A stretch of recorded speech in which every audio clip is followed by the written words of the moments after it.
The history of advanced placement and dual enrollment courses. Advanced placement is a program of college-level courses taught in high schools to prepare students for the advanced placement test. These tests, administered by College Board, provide the opportunity for students to earn college credit. History of advanced placement. The story of the AP program begins in the 1950s. In the midst of the Cold War, American policymakers began to fear that high school was not adequately preparing students for college and postgraduate study, and students with advanced training were viewed as an essential part of the American triumph over the Soviet Union. In response to the need to better integrate secondary and university education, the Ford Foundation created the Fund for the Advancement of Education, the FAE, in 1951. One of the FAE's initial investigations involved examining the records of graduates of elite prep schools. These were seniors that went to Yale, Harvard, and Princeton. They found that most students were taking entry-level coursework in their freshman year at college that merely repeated things they had already learned in high school. The final report suggested that more advanced high school students be allowed advanced placement and college coursework based on exam results. Meanwhile, a parallel FAE project worked on developing universal introductory college-level curriculum for implementation in high schools. Both studies together led to pilot programs with 27 schools administering the first AP test in the 1954.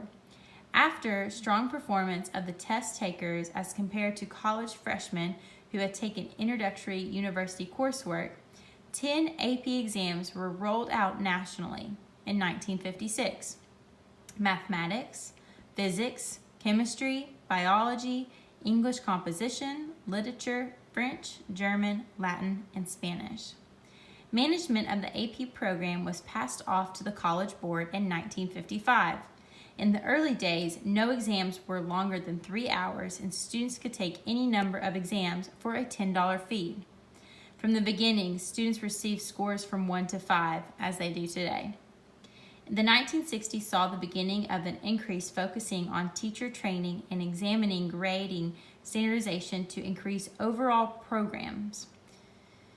Many exams and programs revision have also taken place and aimed concerns that the program is biased towards students of a higher socioeconomic status. Over the years, the price of each exam has risen dramatically. In 2015, each exam cost $91. Financial aid was available from $26 to $28 at a discount, but this still leaves the cost at over $60 per exam. There are currently 37 courses, and over 2 million students took over 4 million AP exams in 2014. There are about 16 million high school students of all grades in the country, which means that 1 in 8, or about 12%, took at least one AP exam the last year. Currently, at the high school that I teach at, the high school offers 19 different AP advanced placement courses. A variety of these are AP European History, AP English 12, AP English 11, AP United States History, AP Music Theory, AP Environmental Science, AP Chemistry, AP Micro and Macro Economics, AP German, AP Human Geography, AP Visual Arts. Across the board, Jefferson County High School offers 19 different AP courses. So some response from students that have taken these AP courses: they are challenged and they stimulate students. It upgrades a student's high school and college program, gives students the chance to earn college credit without leaving the high school campus, permits students to take more advanced courses in college, reduces educational costs for parents, and saves time and money for students, and it fosters leadership qualities to outstanding students. Other types of college courses that students can take are called dual enrollment. Dual enrollment is a high school course that counts toward high school graduation requirements and you earn college credit hours. An example would be Pellissippi State Community College. So, history of dual enrollment. In contrast, dual enrollment programs require a partnership between a school or a district and a local institution of higher education. Courses offered can be an academic or a career/technical situation, and students earn the college credit by passing the course. So they pass the course instead of passing an exam. Students may or may not simultaneously earn high school credit and college credit. Performance is documented on a college transcript. One quote I found by Lauren Cassidy, Kel Keating, and Vicki Young: dual enrollment can raise academic rigor and student motivation. Students also gain early exposure to college expectations and college knowledge.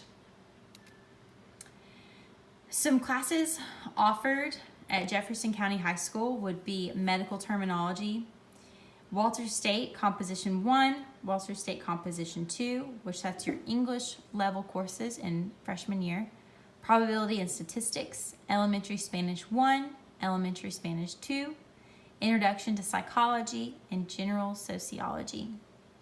In the guidebook of Jefferson County High School, the requirements to take dual enrollment is offered to juniors and seniors and gives them the opportunities to take college courses while still enrolled in high school. The student is required to maintain a full course load, which is 4 classes, between the high school and the post-secondary institution. Once classes begin, a student may not drop a course without prior approval from both college and JCHS. Students may not audit a course for dual enrollment credit. Students are responsible for any tuition, fees, books, transportation, and other related course costs. The Tennessee Lottery Dual Enrollment Grant provides up to $500 for the first course and up to $500 for the second course and up to $200 for the third. In order to maintain eligibility for the grant, a student must maintain a college GPA of 2.75. Any dual enrollment courses must be pre-approved by the high school administration. So students are allowed to take dual enrollment courses and they are paid for. They can have up to $1,200 paid for in 3 courses. So some student responses to dual enrollment. A senior, Caitlin, said, dual enrollment gives me the vision of how college will be in the way of the days you meet and turning in assignments. Weston, a senior, also, it gives you a taste of what college is like in a classroom setting with a college professor. Bailey Rice, she attends Carson Newman but is still considered a JCHS senior. She said, dual enrollment has opened my eyes so much about college. It has definitely prepared me for what to expect. It is nothing like high school.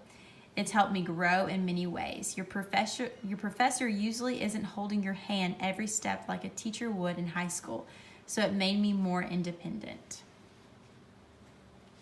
So just some local dual enrollment programs here in East Tennessee would be Walter State Community College. That is the most popular for Hamblin and Jefferson County. Also, Carson Newman offers this.